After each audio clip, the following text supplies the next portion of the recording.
So Nathan, back at light heavy and boxing out in the States again. I mean, kind of from your perspective, do you feel that that was the right move at this particular moment in time for you? Yeah, I believe this is the right move.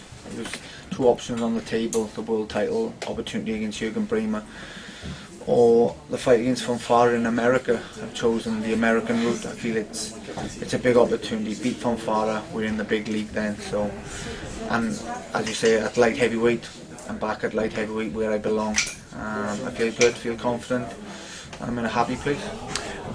Boxing is a strange old sport because, in a way, bizarrely, for not taking the Bremer fight but fighting Fonfara, who's probably regarded as a more dangerous opponent, you actually get more credit for that. Yeah, that's it. Bremer's the world title. He has that tag, but Fonfara, he hasn't got the world title, but he's a dangerous opponent. He's younger, he's fresher. He's got good momentum behind him, good wins. Pushed Adonis Stevenson all the way. Beat Chavez Jr. in his last fight. He's a good fighter, this one. It's tough, but I'm ready for it.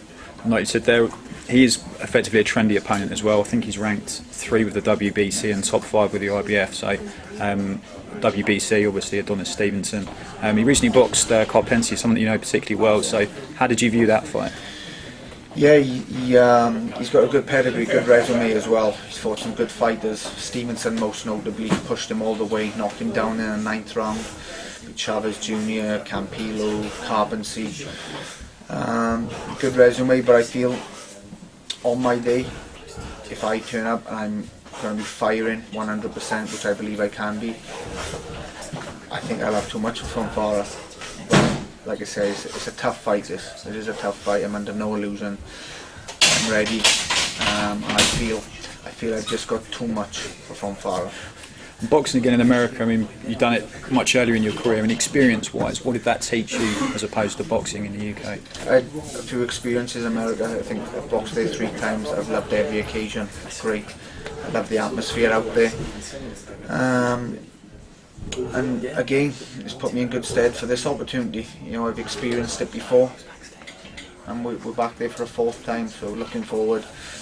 As I said, I enjoy boxing in the States. And boxing on the PBC series, there's a lot of light heavyweights they've got. We've named a few there, obviously Fonfara, Stevenson and B2B. I mean, in terms of the whole PBC experience, what's your sort of perception of that? Yeah, it's up and coming. The PBC, you know, it's a new era of boxing, really. You know, it's super fights are getting made, or 50-50 fights, real true fights, you know, between the best fighters in the world, not necessarily for world titles, but just good fighters fighting each other, and that's what boxing's about. It's time to get the best fighters facing each other, and I think it's a brilliant concept, and it's good to be part of it. And obviously it's almost a year, probably about 11 months shy now of your loss to Tony Bowie. I mean, the cruiserweight experience, I said there's no such thing as bad experience. I mean, what do you take from that? I mean, have you learned quite a bit about yourself, and I guess you kind of weight from that experience?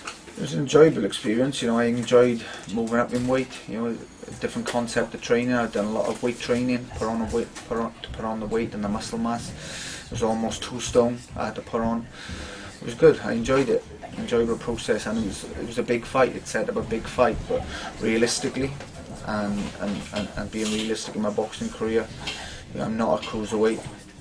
I'm a light heavyweight. So this is where we are now. We're back where I belong. You said you focused a lot on strength training. I mean, was that noticeable when you made that transition into the ring? Did you feel that you couldn't quite box with the sort of speed and agility that everyone's accustomed to with yourself? Yeah, it was noticeable. You know, especially at the halfway stage in the fight. You know, that's where the weight started to take its effect. Then I felt heavy-legged. Couldn't quite get the oxygen around my body because I put on that muscle mass, plus an heavier opponent pressing on you for 12 rounds. It takes its toll. It's difficult. I guess finally, sort of aspirations for yourself the next, as you said earlier in an earlier interview, you're only 20. I think people actually forget how young you are still. Goals for yourself next 6-12 months? Where would you like to be? 28 years of age, is relatively young in boxing terms. Goals. One goal for me, and that's to beat Fonfara. You know, I've got no goals beyond that at the moment, because my vision is just towards Fonfara and Fonfara only, because it's a big fight. This, you know, he's a tough guy. it's an acid test for me. Like I said, just all my focus is on this fight and winning this fight. And Nathan, just finally, support-wise, I'm sure there'll be quite a few people from Wales travelling over. I mean, have you got sort of many friends and family that are going to be over supporting you? A small batch of friends coming over. A few of my faithful supporters. So it's the bare minimum, but I don't mind that. You know, it's just myself and Darren going over from the team, and we've got a few good loyal supporters coming over with me. So it's not going to be too many over there. You know, we're in the Lions Den in Chicago, Fonfara's hometown, but we're bang up for it. And obviously boxing over there. I think Fonfara probably going as a slight favourite. Do you think you'll box better, maybe being the underdog and not having that sort of hometown pressure on you? Yeah, I believe Fonfara is the favourite. You know, you look at the betting, he's the favourite, which is understandable. I can understand that. But that's kind of good. It takes a bit of the pressure off. You know, and in his hometown, Chicago, takes the pressure off. It's just down to me now to. I've done all the prep. It's just for me to execute it on the night and perform, and under no pressure really. You know, it's just go over, enjoy it, and perform the best I can. And do you feel you have to go in there and stop him, or do you feel confident you can outbox him and get a decision in his backyard? I'd like to think I won't have to stop him to get the victory. I'd like to think if I beat Fonfara on points, I'll get the decision, and hopefully the judging's fair.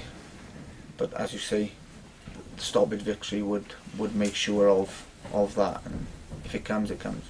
And certainly other Brits have had recent success over there. Jamie McDonald twice, James DeGale, all winning on points. So it's not to say you can't do the same. So yeah, they've all been involved in tough fights, and a few of them have come through. So you know, it's as I said, it's not impossible. It's a strong possibility we can go over and get the victory. And as you just mentioned, a few names have done it: McDonald, DeGale. So now it's my turn. Good stuff, Nathan. Best luck with the rest of your camp, mate, and we'll catch up with you in fight week. Cheers.